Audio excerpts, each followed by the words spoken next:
Let's talk about menstruation. Did you know, globally on any given day, 300 million women and girls menstruate? Most women in the world will spend at least 1,500 days of their lives bleeding. For any girl or woman in the world, periods can be a struggle. To reduce these struggles, we need to improve menstrual health management across the globe. For menstruating girls and women, this means access to menstrual products that absorb and collect blood safely.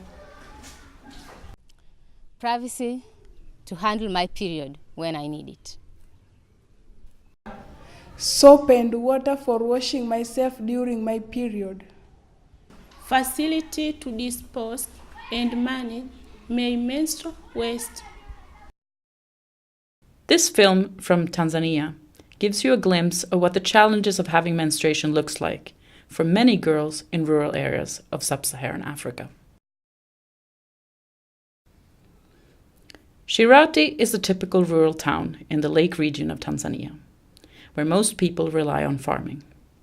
The area is remote and far away from modern infrastructure and commercial products. Here in Shirati, the challenges with menstruation are much more problematic for girls because menstruation and blood is seen as a taboo. This taboo creates a big silence. You do not talk about menstruation, ever, to anyone.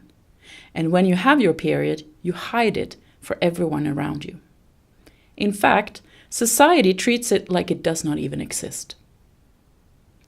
This silence means that for many, their first period comes as a shock. And so many start their menstruation uninformed, unprepared, and unsupported. Because of poverty and lack of access to commercial menstrual products in rural areas, girls use traditional materials such as rags, old clothes, cotton, pieces of cardboard, corn cobs, old sponges, pieces of mattresses, and even bark and leaves. But these are not only uncomfortable to wear, but also have poor absorption and are not hygienically safe. But buying improved menstrual products is difficult. And even when they are available, buying them is culturally sensitive. In Shirati, I can't even ask for a pad in a shop. Instead, I'll ask for a small bread. The package will be given to me in a black bag so that no one else can see what I've bought. Beside the cultural stigma, using unsafe menstrual products has many health impacts. I'm a nurse at the local hospital in Shirati, and I see the problems with poor menstrual hygiene every day. The most common are urinary and vaginal infections, and these infections affect girls every day and may lead to more serious problems in the future. Another health challenge is cramps. Most of us experience cramps when we have our period, and this is also true for girls in Shirati. But here the use of painkillers is restricted because of cultural norms and high costs. For many, this makes the period a painful and dreaded experience. Menstruation also has impacts on female mobility and activities. Across the world, cultural stigmas dictates what girls and women can and cannot do while they are menstruating. In Shirati, this means that menstruating girls are not allowed to fetch water, cook, wash dishes, and touch certain plants. When they are not allowed to do this, these tasks are passed on to a younger sibling, most often a sister. Now she must take on the burden of you being on your period. Poor menstrual health management also has negative impacts on girls' performance in school. Several studies from across sub-Saharan Africa show that prior to menarche, girls are generally the best performing students. But when they get their first period, their academic performance drops significantly. This is because either they miss classes or have difficulties focusing in school. In Shirati, girls stay home from school on average 2 to 4 days during their period.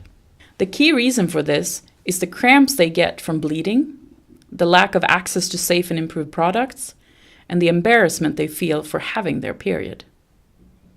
Even if they go to school during their period, they face several challenges. The biggest worry for many girls is leaking blood and staining their uniforms, and then get scolded by the teacher or getting teased by classmates for smelling and problems of handling used menstrual products. Another often neglected challenge in school is the poor standards of toilets and washing facilities. Toilets are often clogged, smelly, without water for flushing, and no doors for privacy. Many schools also lack water and soap for hand washing and have no bins for disposing of used pads. This makes it hard to stay clean and manage waste. And girls are either forced to throw their used menstrual products in the toilet, causing more clogging, or hide used, bloody and smelly pads in their school bag until they reach home. Education is a significant contributor to escape poverty, and for girls, acquiring a full education is what gives them similar life opportunities as boys, to develop mentally and contribute to the economic growth of their country.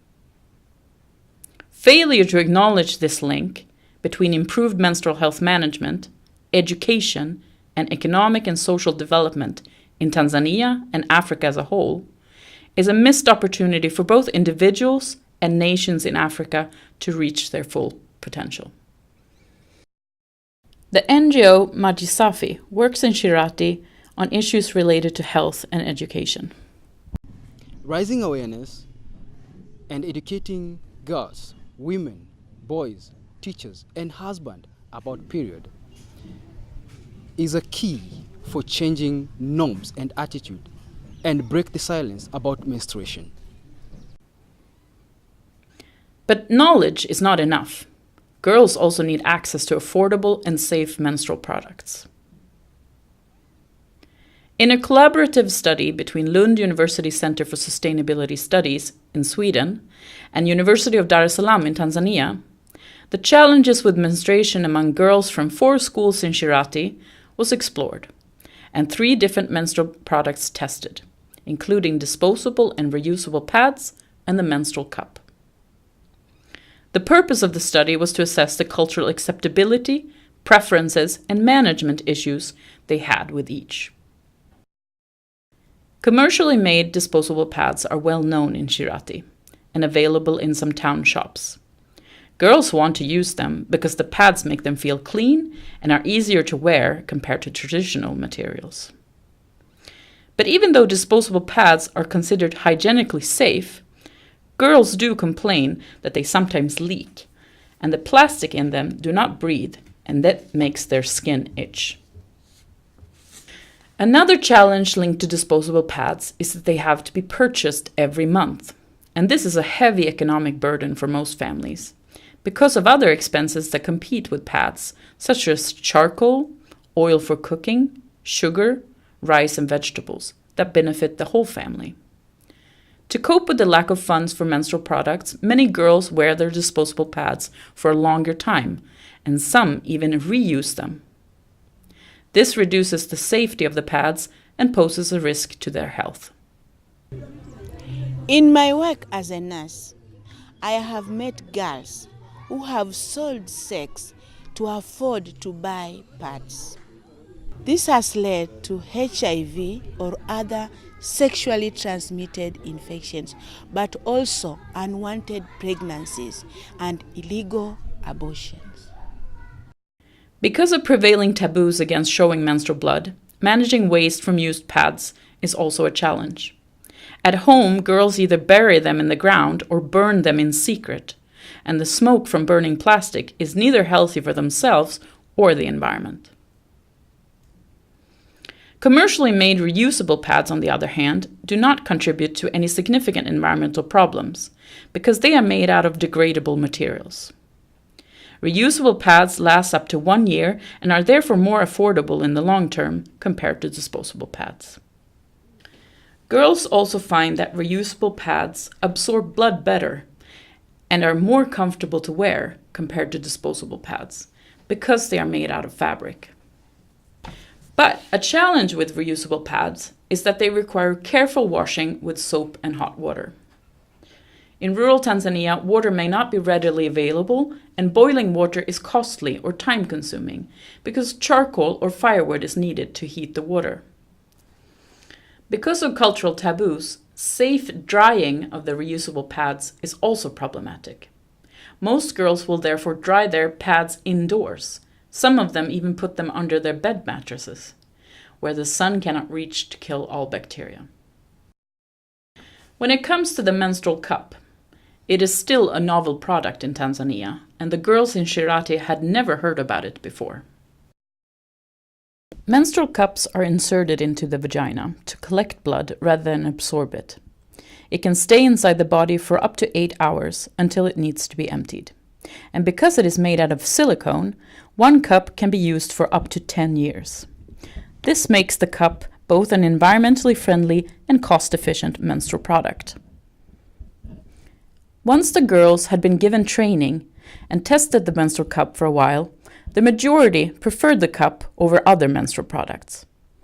In their experience, the key advantages of the menstrual cups is the privacy, mobility, and confidence the cup gives them, and the added advantage of having less hassles with management of the product during and after each period. In their own words, this is how they experience the benefits of using the menstrual cup.